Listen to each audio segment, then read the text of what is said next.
So, hi, welcome once again to M5's English language learning program, Let's Speak English. I'm Gav Duncan and I'm here on your TV to help you learn English. Now, are you sitting comfortably? Yes? Good. And are you ready for today's lesson? Yes? Good. Okay, well let's learn English together. And all right. Are we all right? Is everything going well today? Yes? Is anyone having a bad day?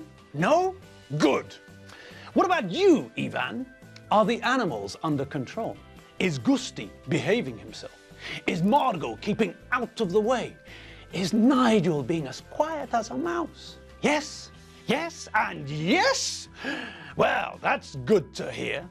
Okay, so here we all are, once again, ready for another blast of English, ready, eager to catch up with the incredible disaster zone that the Benchfields create when they go out in a group. Well then, what are we waiting for? We're not waiting for anything. We're already here on this side of the camera, and you lot, well, you lot are all ready. All of you have got a cup of hot coffee and a biscuit, and you're all sitting down. So let's get started. It's time for you to put your feet up and catch up with the Benchfield family saga.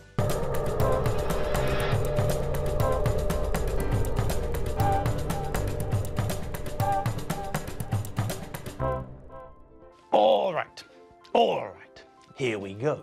But first, there's still something we have to look at before we can catch up with the Benchfields. We just need to quickly run over a couple of things that we heard in the last couple of lessons.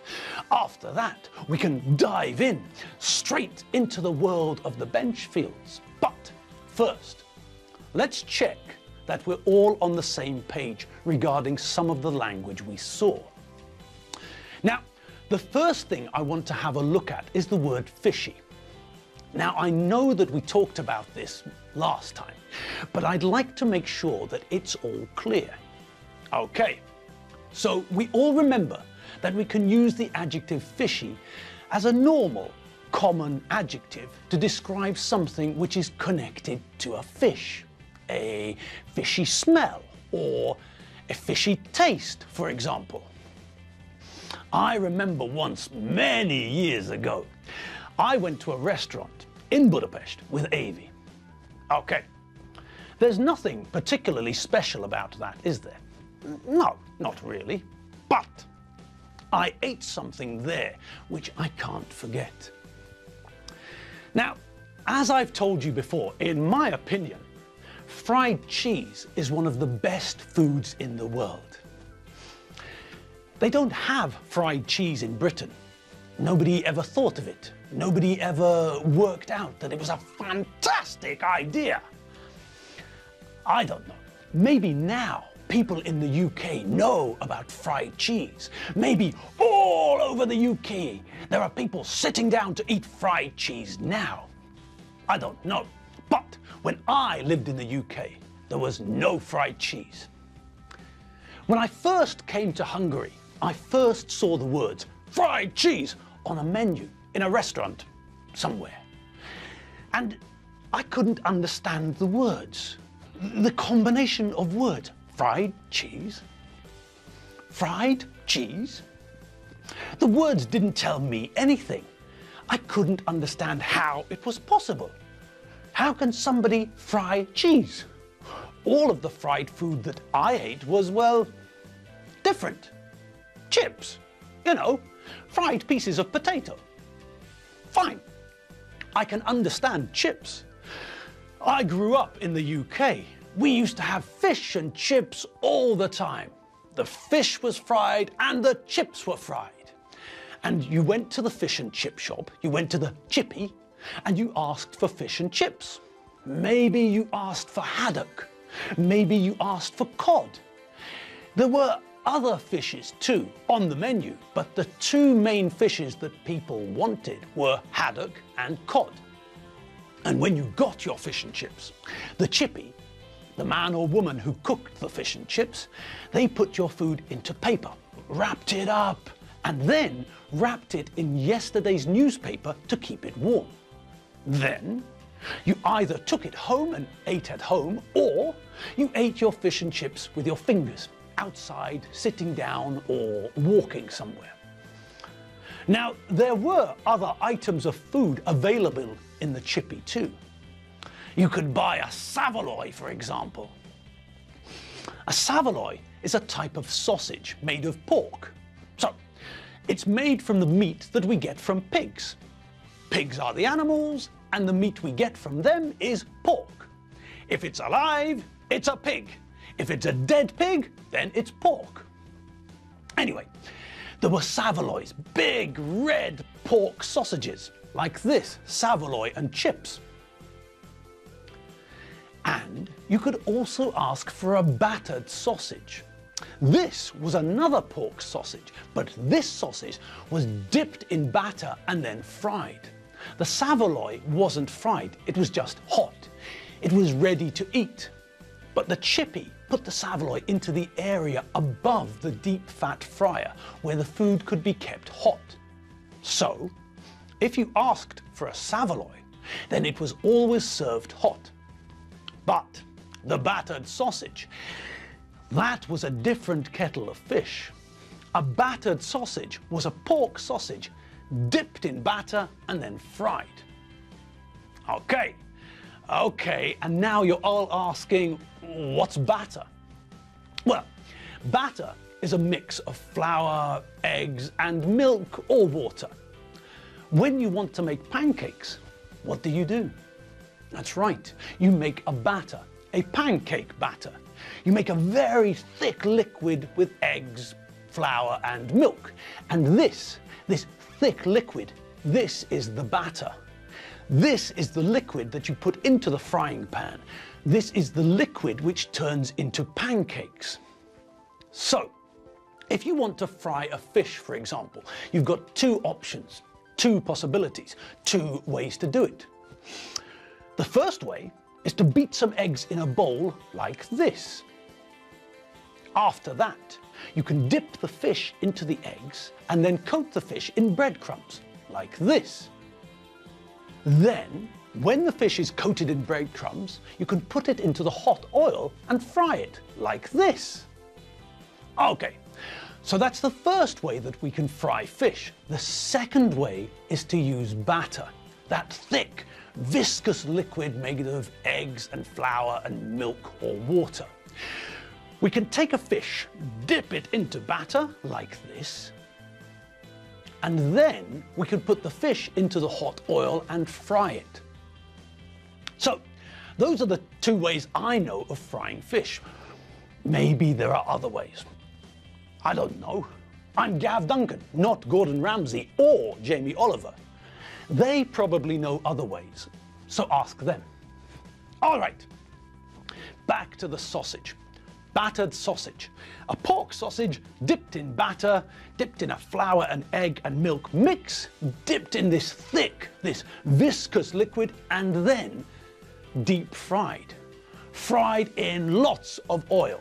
This isn't shallow fried, no. This isn't like when we fry an egg. When we're cooking fish and chips, and when we're cooking battered sausage, then we're using a lot of oil. We're deep frying these things. You do remember those two opposite adjectives, don't you? Deep and shallow? The easiest way to think about them is to think about a swimming pool. In a swimming pool, you have a shallow end and a deep end.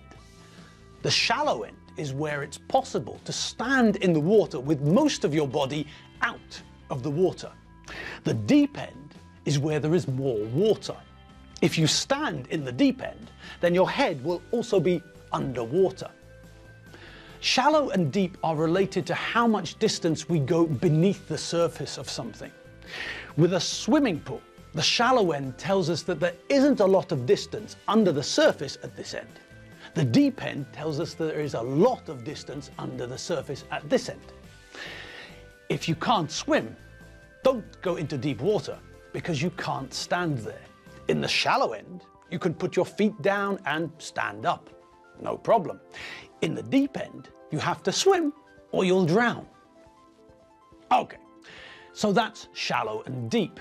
A shallow cut isn't a big problem, but with a deep cut, you might have to go to hospital and get stitches. All right, shallow frying, we're cooking eggs. Fish and chips and battered sausage, that's deep frying, possibly using a deep fryer like this. Okay, and now for the sausage. Prepare yourself. It's not a very attractive sight. Blimey, somebody's hungry. 2 battered sausages. Crikey O'Reilly.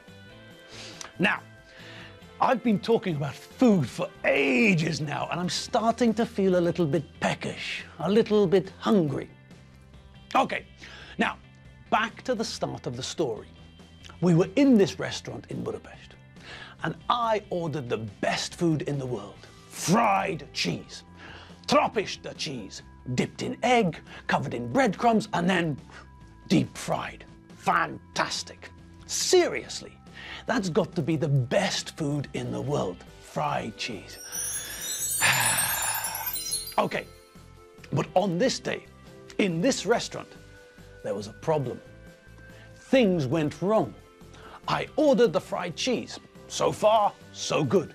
But then, the waiter brought my food to the table and I picked up my knife and fork, cut into the fried cheese, watched the melted cheese flow out onto the plate, cut off a small piece, pierced the piece of fried cheese with my fork, raised it to my mouth, put it into my mouth and started to chew. Now this is where things went wrong. Things went pear-shaped. There was something fishy going on. Yes, my fried cheese was fishy. It didn't taste of cheese at all. I couldn't taste cheese.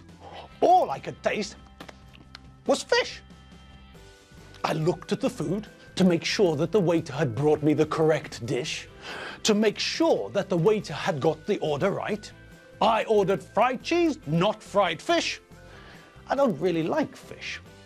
The last time I ate fish was when I was a kid in the UK.